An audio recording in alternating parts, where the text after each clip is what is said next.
नेप्सेको सिइओमा कृष्ण बहादुर कार्की नियुक्त। Nepal stock exchange नेप्सेको प्रमुख कार्यकारी अधिकृत सिइओमा कृष्ण बहादुर कार्की नियुक्त भएका छन्। 17 गते बसेको मन्त्री परिषद बैठकले कार्कीलाई सिइओ नियुक्त गरेको हो। छनौट समितिले यसअघि 3 जनाको नाम सर्टलिस्ट गरेर मन्त्री परिषदमा पठाएको थियो। यसअघि 11 जना आवेदकहरूबाट 5 जनाको नाम सर्टलिस्ट गरिएको थियो। 5 मध्येबाट छनौट समितिले कार्की, रमेश भण्डारी र केशव श्रेष्ठको नाम सर्टलिस्टमा पारेको थियो। पाल्पा स्थायी घर भएका कार्की हाल बुढी गण्डकी जलविद्युत आयोजना वातावरण मुआब्जा पुनर्वास तथा पुनर्स्थापना इकाइका प्रमुख छन्। सिइओ नियुक्त भएपछि उनले अब आयोजनाबाट राजीनामा दिने बताएका छन्। नेप्सेका तत्कालीन सिइओ चन्द्रसिंह साउदले सर्वोत्तम सिमेन्टको सेयर खरिद प्रकरणमा मुछिएपछि पदबाट राजीनामा दिएका थिए। साउदले राजीनामा दिएको लामो समयसम्म सिइओ नियुक्ति प्रक्रिया अघि बढ्न सकेको थिएन। सिद्धार्थ इन्सुरेन्सले गर्यो लाभांश घोषणा, 15% बोनस दिने। सिद्धार्थ इन्सुरेन्स कम्पनी लिमिटेडले लाभांश घोषणा गरेको छ। कम्पनीको माघ 18 गते मङ्गलबार बसेको सञ्चालक समितिको बैठकले गत आर्थिक वर्ष 77-78 को मुनाफाबाट कम्पनीका शेयरधनीहरूलाई चुक्ता पुँजीको 15% बोनस सेयर र कर प्रयोजनका लागि 0.7895% नगद गरी कुल 15.7895% लाभांश वितरण गर्ने घोषणा गरेको हो। उक्त प्रस्तावित लाभांश बीमा समितिबाट स्वीकृत भई कम्पनीको आगामी साधारण सभाबाट पारित भए पश्चात वितरण गरिनेछ।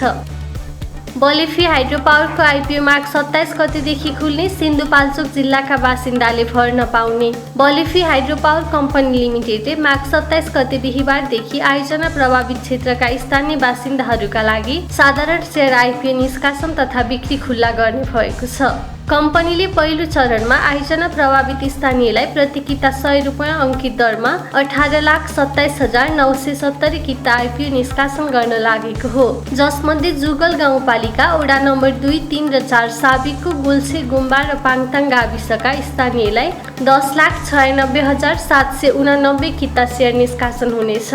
त्यस्तै आयोजनको 132 केबी प्रसारण लाइनबाट प्रभावित क्षेत्रहरू जुगल गाउँपालिकाको वडा नम्बर 7 र 5, बलेफी गाउँपालिकाको वडा नम्बर 1, 3, 6 र 7 तथा सुनकोशी गाउँपालिकाको वडा नम्बर 7 का स्थानीयलाई 7,31,188 किता सेयर निष्कासन हुनेछ। यस आइपिओमा स्थानीयले न्यूनतम 10 कितादेखि अधिकतममा 1 लाख किताका लागि आवेदन दिन सक्नेछन्। लगानीकर्ताले आइपिओमा छिटोमा फागुन 12 गतेसम्म आवेदन दिन सक्नेछन्। यस अवधिमा सबै बिक्री नभएमा ढिलोमा फागुन 27 गतेसम्म आवेदन दिन सकिनेछ। उक्त साधारण सेयर सर्वसाधारणमा सार्वजनिक गर्न निष्कासन तथा बिक्री प्रबन्धकको काम ग्लोबल आइएमई क्यापिटल लिमिटेडले गर्नेछ। लगानीकर्ताहरूले यस आइपिओमा कुमारी ब्याङ्कको जलबिरे शाखा, एनसिसी ब्याङ्कको बोर्डे शाखा, ग्लोबल आइएमई ब्याङ्कको चौतारा शाखा र लक्ष्मी ब्याङ्कको खाँडीचौर शाखाबाट आवेदन दिन सक्नेछन्। समता घरेलु लघुवित्तको नाफामा सामान्य गिरावट, 473% बढ्यो सञ्चालन नाफा। समता घरेलु लघुवित्त वित्तीय संस्था लिमिटेडले चालु आर्थिक वर्ष 78-79 को दोस्रो त्रैमासिकसम्मको अपरिष्कृत वित्तीय विवरण सार्वजनिक गरेको छ। उक्त विवरण अनुसार चालु आर्थिक वर्षको दोस्रो त्रैमासिकसम्म आइपुग्दा संस्थाको नाफा 3,55,27,000 रुपैयाँमा सीमित भएको छ। यो नाफा रकम गत वर्षको यसै अवधिको तुलनामा 2.44% थोरै हो। गत वर्षको यसै अवधिमा संस्थाले 3,64,13,000 रुपैयाँ खुद नाफा आर्जन गरेको थियो। समीक्षा अवधिसम्म संस्थाको खुद ब्याज आम्दानी भने 87.99% बढेर 11,71,44,000 रुपैयाँ पुगेको छ। गत वर्षको यसै अवधिमा संस्थाको खुद ब्याज आम्दानी 6,23,21,000 रुपैयाँ रहेको थियो। दोस्रो त्रैमासिकसम्म आइपुग्दा संस्थाको सञ्चालन मुनाफा 473% बढेर 1,97,44,000 रुपैयाँ पुगेको छ। गत वर्ष संस्थाले 34,43,000 रुपैयाँ सञ्चालन मुनाफा गरेको थियो। संस्थाको चुक्ता पुँजी 34,27,44,000 रुपैयाँ र जगेडा कोषमा 14,48,31,000 रुपैयाँ सञ्चित रहेको छ। संस्थाको प्रति शेयर आम्दानी EPS 20 रुपैयाँ 73 पैसा र प्रति शेयर नेटवर्थ 142 रुपैयाँ 26 पैसा रहेको छ। फागुन 8 गतेदेखि हकप्रत निष्कासन गर्दै समृद्धि फाइनेन्स पौष 8 गतेसम्म कायम हुनेले भर नपाउने। समृद्धि फाइनेन्स कम्पनी लिमिटेडले फागुन 8 गतेबाट हकप्रत शेयर निष्कासन तथा बिक्री खुल्ला गर्ने भएको छ। फाइनेन्सले 1:0.50 को अनुपातमा 100 रुपैयाँ अंकित दरमा कुल 27,29,70,500 रुपैयाँ बराबरको 27,29,705 किता हकप्रत शेयर निष्कासन गर्न लागेको हो। कम्पनीले हकप्रत शेयर निष्कासन गर्ने प्रयोजनका लागि पौष 11 गते एक दिन बुक क्लोज गरेको थियो। त्यसैले पौष 8 गतेसम्म नेपाल स्टक एक्सचेन्ज नेप्सेमा कारोबार कायम भएका शेयर धनीहरूले मात्र यो हकप्रत शेयरमा आवेदन दिन सक्नेछन्। कम्पनीको हकप्रतमा फागुन 29 गतेसम्म आवेदन दिन सकिनेछ। कम्पनीको उक्त हकप्रत शेयरमा निष्कासन तथा बिक्री प्रबन्धकको काम बीओके क्यापिटल लिमिटेडले गर्नेछ।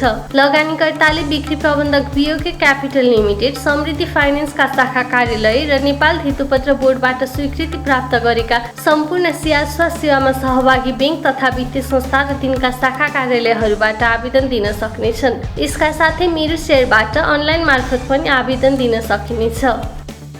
नेप्सेमा दोहोरो अङ्कको करेक्सन जानकार भन्छन् सामान्य प्रॉफिट बुकिङ मात्र हो। साताको अन्तिम कारोबार दिन आज बिहीबार शेयर बजारमा दोहोरो अङ्कको गिरावट देखिएको छ। लगानीकर्ताहरूले नाफा बुक गर्दा बजारमा सामान्य करेक्सन आएको जानकारहरू बताउँछन्। नेपाल स्टक एक्सचेन्जका अनुसार साताको अन्तिम कारोबार दिन आज बिहीबार शेयर कारोबार मापक नेप्से परिसूचक 14.58 अङ्कले घटेर 2876.75 बिन्दुमा झरेको छ। नेप्से 0.50% ले घटेको हो। यस्तै सेन्सेटिभ परिसूचक पनि 3.26 अङ्कले घटेर 539.64 बिन्दुमा झरेको छ। यस दिन कुल 224 वटा कम्पनीको 1,57,80,713 किता शेयर खरिद बिक्री हुँदा 8,61,21,74,162 रुपैयाँ बराबरको कारोबार भएको नेप्सेले जनाएको छ। स्टकका अनुसार कारोबार भएका कुल 13 उपसमूह मध्ये आज 2 वटा उपसमूहको शेयर बढेको छ भने बाँकी 11 वटा उपसमूहको शेयर घटेको छ। हाइड्रो पावर र नन लाइफ इन्सुरेन्स बढ्दा अन्य उपसमूह घटेका हुन्। बिहीबार कारोबारमा Arun valley hydro power development company limited अब्बल रहेको छ। कम्पनीको 82,35,35,000 रुपैयाँ बराबरको कारोबार भएको छ। आज उइङ नेपाल लघुवित्त वित्तीय संस्था लिमिटेडको शेयर मूल्यमा सकारात्मक सर्किट लागेको छ। संस्थाको शेयर मूल्य 10% ले बढेर प्रति किता 1,959 रुपैयाँ 20 पैसामा पुगेको छ।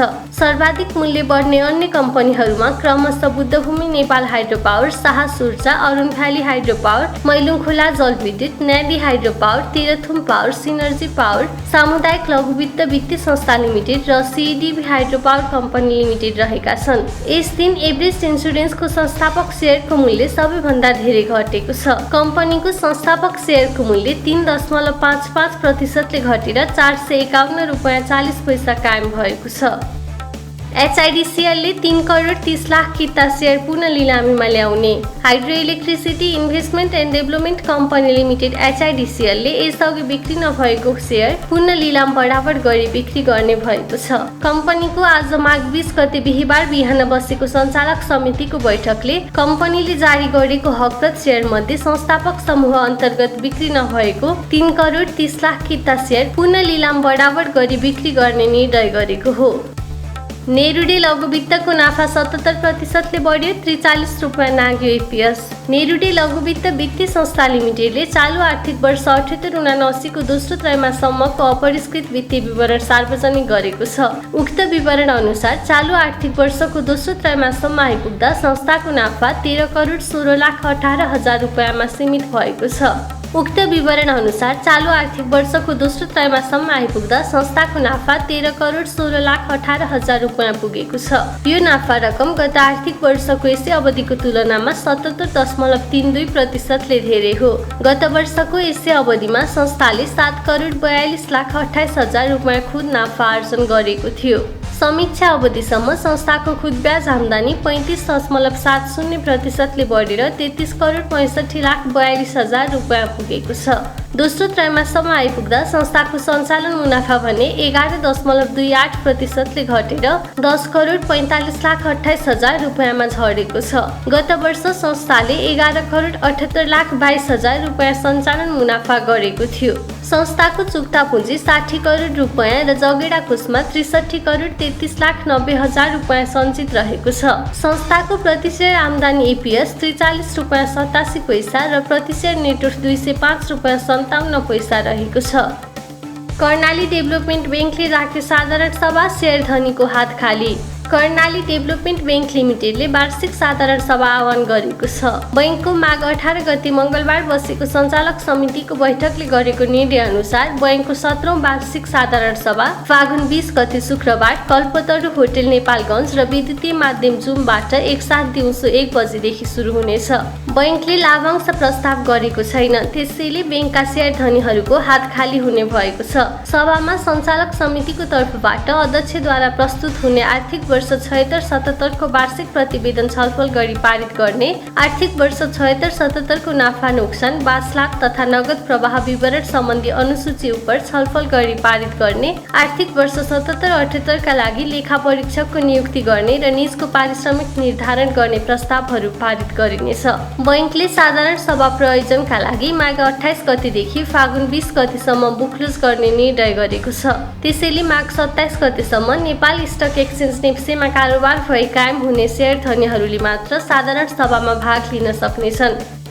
राष्ट्र ब्याङ्कले माग्यो 7 लाख बढीको नगद कारोबार गर्नेको विवरण। नेपाल राष्ट्र ब्याङ्कले ब्याङ्कहरूसँग चालु आर्थिक वर्षमा 7 लाख रुपियाँ भन्दा बढी नगद कारोबार गर्नेको विवरण मागेको छ। राष्ट्र ब्याङ्कको ब्याङ्क सुपरिवेक्षण शाखाले वाणिज्य ब्याङ्कहरूसँग 78 साउन 1 गतेदेखि पौष 30 गतेसम्मको 7 लाख रुपियाँ भन्दाको माथि कारोबार गर्नेहरूको विवरण मागेको हो। राष्ट्र ब्याङ्कका अनुसार वाणिज्य ब्याङ्कहरूले 7 लाख रुपियाँ भन्दा बढीको नगद कारोबार गर्ने व्यक्तिको खाता नम्बर, खातावालाको नाम, ठेगाना, CPS सम्बन्धी टिप्पणी, रकम झिकिएको मिति लगायतका विवरणहरू उल्लेख गरी माघ 24 गतेसम्ममा राष्ट्र ब्याङ्कलाई बुझाउनु पर्नेछ। सुपरिवेक्षण विभाग अन्तर्गतको सम्पत्ति शुद्धिकरण अनुगमन इकाइले सम्पत्ति शुद्धिकरण तथा आतंकवादी क्रियाकलापमा वित्तीय लगानी निवारणको अवस्थाको विषयमा स्थलगत तथा गैर स्थलगत सुपरिवेक्षण गर्दै आइरहेकोमा सोही बमोजिम यो विवरण मागेको हो। 500 ले बढ्यो सुनको भाव, चाँदीको मूल्य स्थिर। बिहिबार सुनको मूल्य तोलामा 500 रुपियाँले बढेर प्रति तोला 92,700 रुपियाँ कायम भएको छ। यस दिन चाँदीको मूल्य भने स्थिर रही प्रति तोला 1,255 रुपियाँमा नै कारोबार भएको नेपाल सुन चाँदी व्यवसायी महासङ्घले जनाएको छ।